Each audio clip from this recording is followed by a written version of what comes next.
দক্ষিণ এশিয়ার রাজনীতিতে কি নতুন মেরুকরণ? ভারতকে ইঙ্গিত করে কি কাশ্মীর ও বাংলাদেশ প্রসঙ্গ তুলল চীন ও পাকিস্তান? একতরফা সিদ্ধান্তের বিরুদ্ধে যৌথ বার্তা, কাকে চাপে ফেলতে চাইছে বেজিং আর ইসলামাবাদ? নাকি নেপথ্যে আরও বড় কোনো কূটনৈতিক সমীকরণ?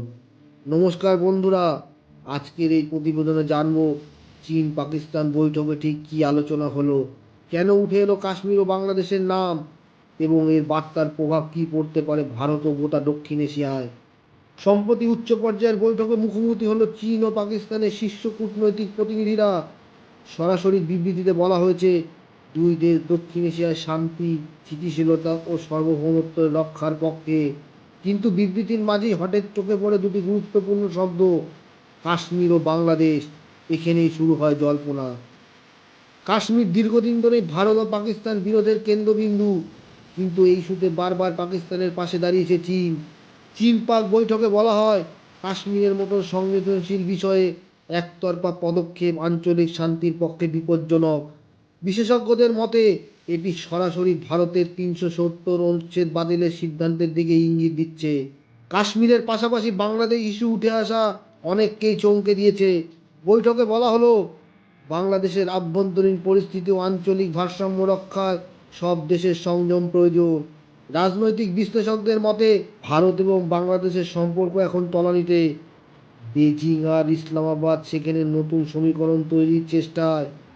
বাংলাদেশকে কেন্দ্র করে দক্ষিণ এশিয়ায় প্রভাব বিস্তারের লড়াই এখন আরও স্পষ্ট। চীন ও পাকিস্তান যৌথভাবে জানায়, দক্ষিণ এশিয়ার কোনো দেশ যেন একক সিদ্ধান্ত না চাপিয়ে দেয়। এই বক্তব্যের রাজনৈতিক অর্থ কী? বিশ্লেষক মহল মনে করছেন, এটি ভারতের কূটনৈতিক প্রভাবের বিরোধিতা, সীমান্ত নিরাপত্তা ও অভ্যন্তরীণ বিষয়ে হস্তক্ষেপের অভিযোগ, আঞ্চলিক জোট গঠনের বার্তা, অর্থাৎ নাম না করে ভারতকে কাঠগড়ায় দাঁড় করানোর চেষ্টা। চীন আর পাকিস্তানের সম্পর্ক শুধু কূটনীতিতে সীমাবদ্ধ নয়, সামরিক সহযোগিতা, অর্থনৈতিক করিডর, রাষ্ট্রসংঘের পারস্পরিক সমর্থন। এই বৈঠকে সেই অল ওয়েদার ফ্রেন্ডশিপকে আরও জোরদার করল। এই বৈঠকে ভারতের জন্য স্পষ্ট সতর্কবার্তা বলেই মনে করছেন কূটনৈতিক মহল। কাশ্মীর প্রশ্নে আন্তর্জাতিক চাপ বাড়ানোর চেষ্টা, বাংলাদেশকে কেন্দ্র করে ভারতের প্রভাব খর্ব করার কৌশল, দক্ষিণ এশিয়ার পাল্টা শক্তি কেন্দ্র তৈরি করার উদ্যোগ। ভারত কিভাবে এর মোকাবেলা করবে, সেটাই এখন বড় প্রশ্ন। বিশেষজ্ঞদের মতে দক্ষিণ এশিয়ার লড়াই আরও তীব্র হবে, ছোট দেশগুলো পড়বে চাপের মুখে, আর ভারত চীন পাকিস্তান ত্রিভুজ আরও জটিল হবে। কাশ্মীর আর বাংলাদেশ দুটোই ইস্যুই স্পর্শকাতর, আর সেই ইস্যুকে সামনে রেখে চীন ও পাকিস্তানের যৌথ বার্তা স্পষ্ট, দক্ষিণ এশিয়ার প্রভাব বিস্তারের লড়াই শুরু হয়ে গেছে। কূটনৈতিক আড়ালে চলছে শক্তির রাজনীতি, আর তার প্রভাব পড়বে গোটা অঞ্চলের ভবিষ্যতে। আপনাদের কি মত দর্শক বন্ধু? এই বৈঠক কি সত্যি ভারতের বিরুদ্ধে কোনো কৌশল? কমেন্টে লিখে জানান।